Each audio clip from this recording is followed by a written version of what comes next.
Welcome back to Daytime. Sometimes I wish we could do a kind of a daytime anthology, doing kind of a visual survey of the progression of certain of our guests, all of our guests, of course, but there are certain initiatives that have really grown into something spectacular, and one that we're so very proud to have as a regular guest on the show. Sustainable Waterloo is been a phenomenon, and when we think back to its early days and where it's ended up, pretty remarkable things have happened. And on the April the 12th, there's going to be a recognition event for those organizations that participate. Here to tell us more, our good friend Mike Morrice with Sustainable Waterloo. Welcome back. Jay, thanks for having me back again. Just really, really great. I mean, every time we talk to you, things just seem to get stronger and stronger. And I mean, just again, if this is anybody's first time kind of catching in or watching right now, Sustainable Waterloo Region is what? Well, our flagship program, the Regional Carbon Initiative, works with organizations across Waterloo Region, helping them make commitments to reduce their greenhouse gas emissions. And so we're a nonprofit that works with businesses, helping them reduce their environmental impact, and the Regional Carbon Initiative is the primary means by which we do that.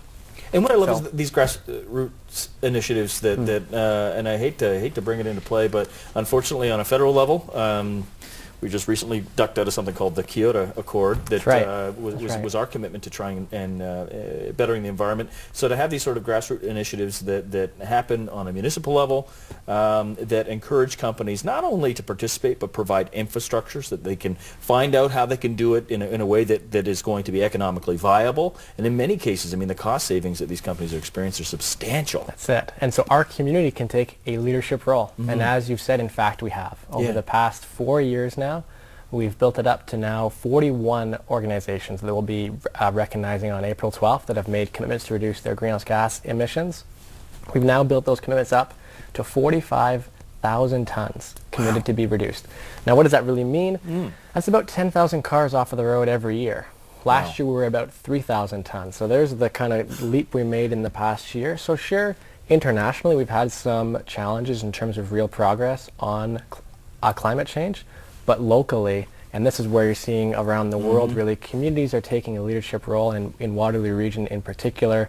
There's real action taking place. And I want to put 10,000 cars into context. I mean, just think about the last time you tried to drive into Toronto to see a Blue Jays game, and you're on the Gardiner during rush hour. 10,000 cars, that's a whole lot of cars.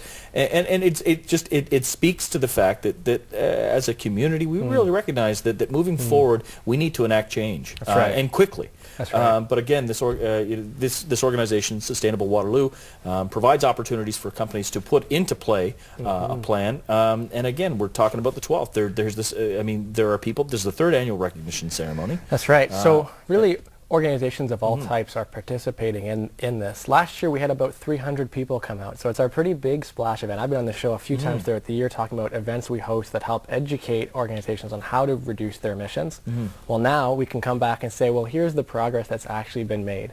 So we've got for-profit corporations. Athena Software will be speaking at the event. Municipalities like the City of Kitchener will also be speaking at the event, and non-profits too. Your good friend John Neufeld, he's been on the show a few times. What does that guy, dude, not do? So, I mean, what I love it, he's been here on so many different levels, but again, he's going to be recognized that evening. That's right. So the House of Friendship just joined this past year, so they signed on back in May. And what we learned this year, really important for organizations that are making commitments, is to engage a green team. This is a team of employees who are responsible for overseeing progress towards greenhouse gas reduction commitments and organizations reducing their environmental impact. So John and House of Friendship joined back in May. The first thing they did is had their facilities director Colin send an email out to employees saying, hey, who wants to participate in this? We're now a member. We've got these events to come out to. We want to see ways we can reduce emissions. Colin sent that email out. I think 8 different people then came out to their first event over the past year.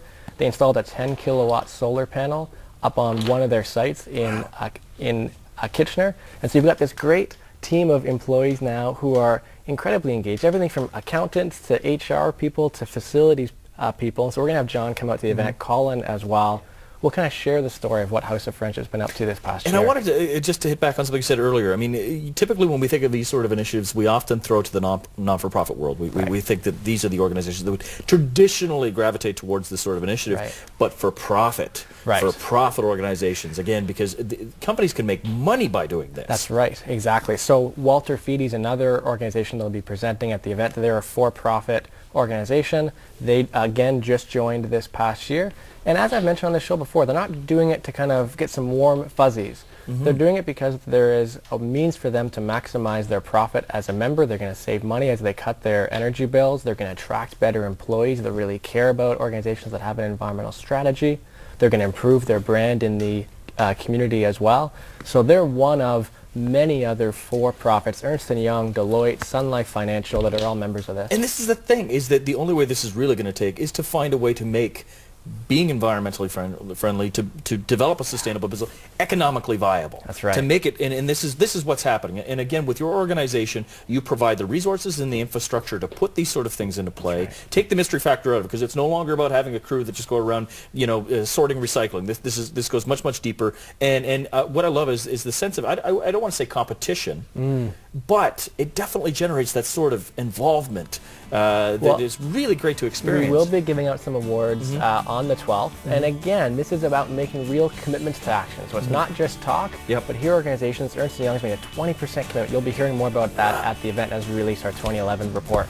And again, the event happens April 12th, and it's at the Waterloo. And if you want to find out more, if you're a company that would really like to seriously look into this, sustainablewaterlooregion.ca is the place to go. It'll provide you with all the information you need to get started. And again, hopefully put that foot forward into a more sustainable and environmentally friendly business. Always a pleasure, sir. Great to be back on. Thank you very much. All right, there is more daytime to come, folks, so stay with us.